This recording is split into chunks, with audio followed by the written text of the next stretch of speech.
I did pull-up with poor form for years. As a result, my back looked like this. Now my back has completely changed to this. Now, I'm no bodybuilder, and over the past 5 years, the only back exercises I've done are pull-ups and rows. The biggest things that have helped me to improve are learning how to recruit the right muscles, improving my pull-up movement pattern, setting my ego aside, and then, of course, just becoming stronger at pull-ups. Your pull-ups may look the same as mine used to, rounded in the shoulders, barely getting your head over the bar, and just not feeling your back muscles at all. I'm going to share with you the methods I use to get stronger pull-ups and more back gains. I like starting with isometric contractions because this teaches you the mind-muscle connection. Isometrics replicate what a pull-up can feel like if done properly in a safe and controlled fashion. So tuck your elbow close to your side and squeeze it down and back. Use your other hand to feel your lat muscle. Make sure that it's turning on and contracting. Now, do both at the same time. Your lat muscles might even cramp, and that's probably a good thing. This is the position we want to feel in our full pull-ups. Now we can put this same contraction into the top portion of our pull-up. You'll want to get your chest close to the bar so you can step on a box, jump, or use band assistance. Rings are nice for this because you can lower them to your height. Tuck your elbows close to your sides and squeeze them down and back. Gradually take the weight out of your feet and resist letting your chest lower. You should feel your back light up to hold this position. This exercise can help you stop rounding your shoulders at the top position, and it can also help you get your first pull-up by training the hardest part of the pull-up. Now, the other position we need to work on is the bottom position of a pull-up, because if we don't start with the proper form, it'll be hard to find it later. This can be trained with a simple active hang. Keeping your elbows straight, practice pulling the shoulders and scapula down. This will engage the lat and trap muscles and allow for proper pulling mechanics. Both of these can be done for 3 sets of 5 to 10 second holds as a warm-up for your pull-ups or as a standalone session for refining your technique. Now we want to practice putting all these motions together for a good full range of motion pull-up. Start with your isometric contraction to feel where you want to end up. Now hang from the bar, pulling your shoulders down to your active position. Then pull up, aiming to get the bar to collarbone height. Pause for 1 to 3 seconds, replicating the top isometric position, then lower under control. If you really want to rework your form, start with very low reps and focus on high quality. Let's say you can do 8 pull-ups, but they're kind of sketchy. Do only 3 to 4 reps working on your new movement pattern. When I was going through this process of reworking my pull-ups, sometimes I'd only do single reps on my off days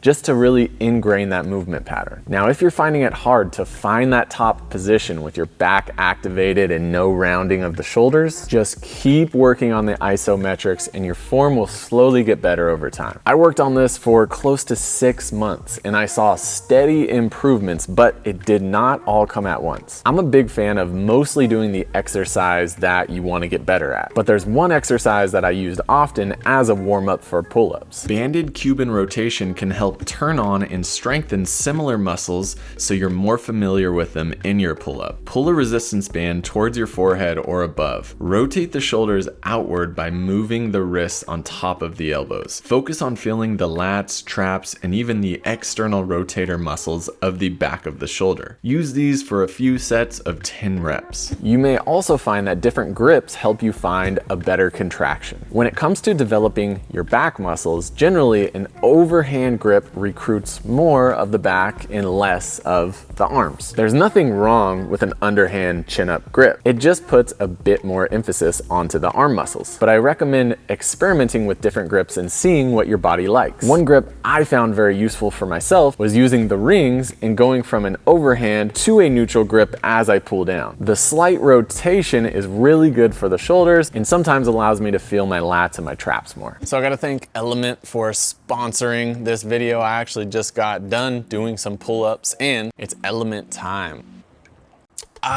So good. Really been enjoying their new grapefruit flavor. This actually isn't it, but I have a bunch at the house. So tasty. I'll be honest, I used to make my own homemade electrolyte mixes and they tasted like drinking out of the ocean. But Element tastes so good that I just end up drinking more water in general. And with the summer months hitting, that sun out for long hours of the day, I'm outside, I'm training more, I'm sweating a lot more. And guess what? It's important to replenish some of those nutrients, not just water, but also those electrolytes to make sure everything's just, you know, working well in here. I personally take 1 packet a day and I feel so much better in that pesky transition from morning to afternoon. If you want a tasty treat every day, that's literally no calories or no artificial stuff, and it's only gonna make you perform better in your workouts and probably in cognitive function as well, then I highly recommend checking Element out. Support StrengthSide by clicking that link that's in the description, and let's get back to pull-ups. There are 2 big problems with range of motion. Number 1 is obvious, not pulling yourself up high enough. Clearing the bar with your chin is a good standard for pull-ups, but I think the intention of pulling your collarbones to the bar will give you a little more gains in strength and muscle. Now the second one is not so obvious. It comes with good intentions, but results in less gains. And that's forcing range of motion that you don't have control of. I'll pop a clip on the screen now of me trying to get my chest to the bar years ago. These may look decent, but I'm actually using my hips to drive momentum upward. And if we pause at the top, you'll see that my shoulder is actually rolled forward. The tricky part is that you want more range of motion, but only if you can control it. The good news is that the top isometric exercise that I showed first in this video will help fix both of these problems. For the vast majority of people, the top portion of the pull-up is the hardest range. So working on this position with an isometric hold, even if you keep your feet on the ground, will help a ton. Another thing that helped me nail down proper pull-up form was playing around with my body shape. In a hollow body position, you stay flexed through the core and hips. In an arched position, you're extended in the back and hips.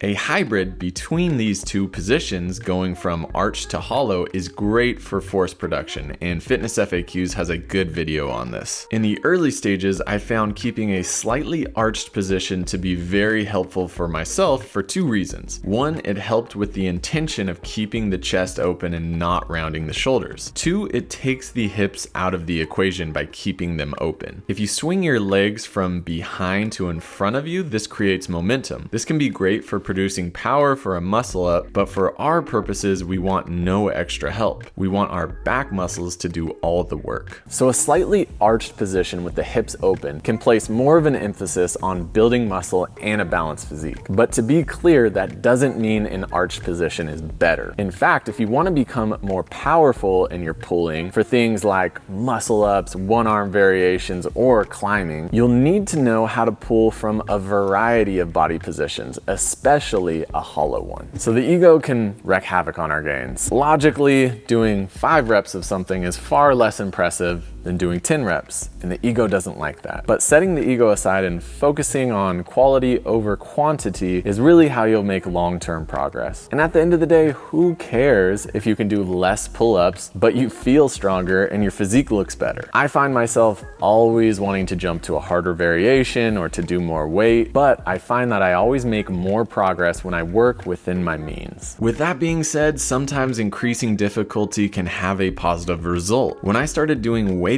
pull-ups, I found that my back had to recruit more strength to complete the reps. I got stronger and my form activation got even better. But this comes with time. If you can't do 5 to 8 quality reps yet, then don't worry about adding weight. There's a lot of talk these days on the internet about posture and muscle imbalances, but I find the best antidote to a crummy feeling body is to get stronger at the basic movements. The pull-up is one of the hardest, but it also brings with it a vast variety of benefits if you take on the challenge. And it's a long pursuit. Even though I've changed a lot from that first clip, I'm still working on improving right now. If you keep at it for the long run, you'll eventually see success. So where are you on your pull-up journey? Are you somewhere like me, knowing that you could be making more gains from your pull-ups if you did them better? Are you trying to get your first pull-up? Comment below, let us know. Check out our 90-day program, Move Strong Now, if you want a full-body blend of calisthenics, mobility, and movement. If you want to support StrengthSide, just like this video, click the subscribe button. We'll see you in the next one, as always.